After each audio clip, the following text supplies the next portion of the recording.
guys, welcome back to my channel. Today is Wednesday, May the 15th, and I just want to say that I hope all of you women out there had a terrific Mother's Day. I know that I did, and I'm still enjoying my beautiful flowers right here that my son Jason sent to me. And I have a beautiful card from my daughter Jill. Has an iris on it, which I love irises. And then this card came from a friend of mine. It says, "Many blessings for you." And she made it by hand, and her name is Rosa, and she lives on the West Coast. She also sent me a mini album, which I'm going to be showing that to y'all in my Saturday video. So make sure you come back and see that. It's just gorgeous. You won't believe how beautiful it is. So that's going to go there with my flowers. Okay, we're going to pick up today where I left off on Sunday. So John and I, we had been living in Gulfport, Mississippi, and he was an assistant manager at the TGNY there. And then he got a promotion, and that promotion was to be manager of the TGNY store in Bay St. Louis. And for all of y'all who don't know who TGNY was, it was a little department store back in the 60s and 70s, real similar to F.W. Woolworth. And, they were in most of the little small towns, kind of like the Walmart is today, but of course there were no super centers or anything. They just sold dry goods. But anyway, that was a big promotion for him, and we were excited to move to Bay St. Louis. And I already told you about the little house that we were renting for Mrs. Tutory there on State Street.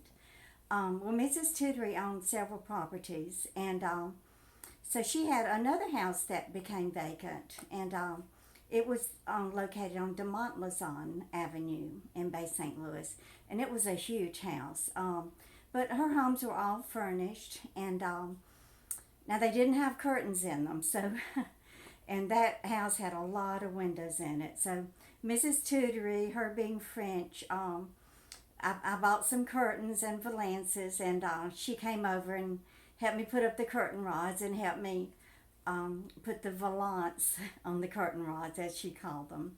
But with John's promotion, I bought him a cake, and this is a picture of it. It just says, "Congratulations, darling."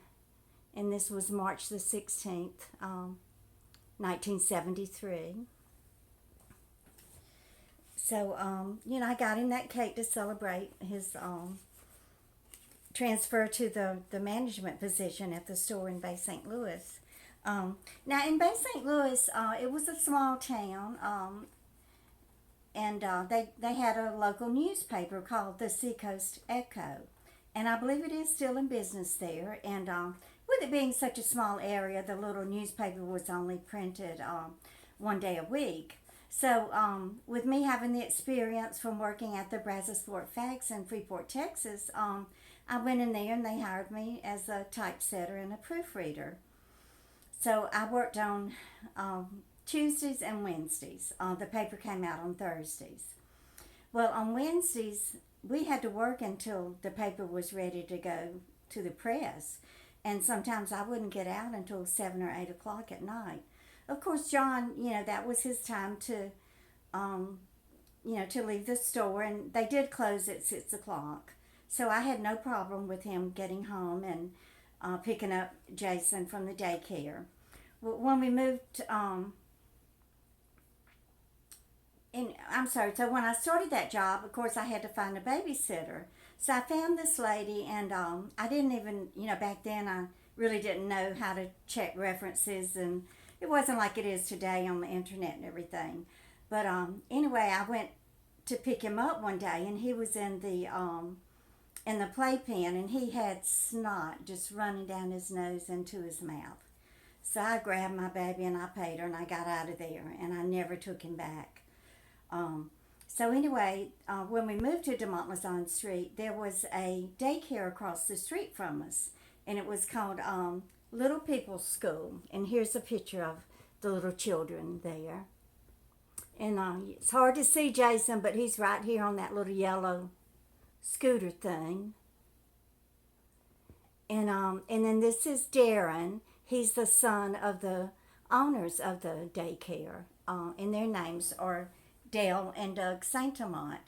And if you go back and watch my video of when I was in Mississippi, it's titled "Meet My Best Friend Dale," we're on the Mississippi Gulf Coast.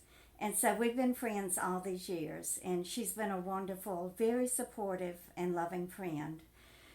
She still lives on the Gulf Coast, and I do miss her. We don't get to see each other very much.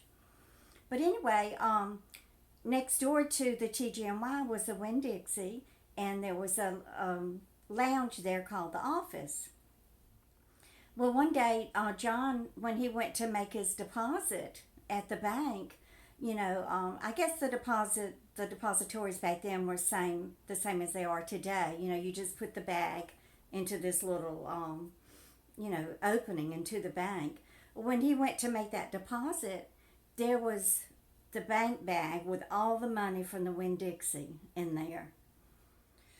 So, he pushed it on in, and then the next day, he went to see the manager at the Winn-Dixie, and he told him, look, when I went to make my deposit last night, your bank bag was still it had not fallen all the way through the depository. And that manager nearly had a heart attack. He told John that there was $10,000 in that bank bag.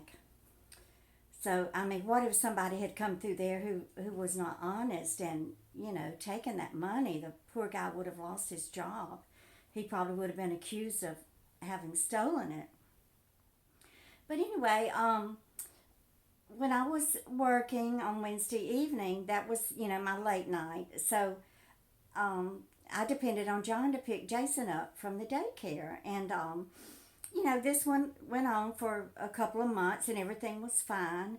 And then one day I came home at 7 o'clock and there was no John at home, no Jason at home. So I walk across the street to the Little People's School, and there's Jason, and Dale and Doug are taking care of him, feeding him his dinner, and John didn't come pick him up. So when John finally did get home late that night, he was drunk, and he'd been at the Office, the bar right next door to TGNY. So that was the beginning of Trouble in Paradise.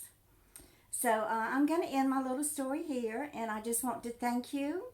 Thank you so much to all of my devoted viewers who keep coming back each and every time I post a new video. And I want to welcome all of my new subscribers. So just hit the thumbs up button, and y'all just keep on coming back. Bye.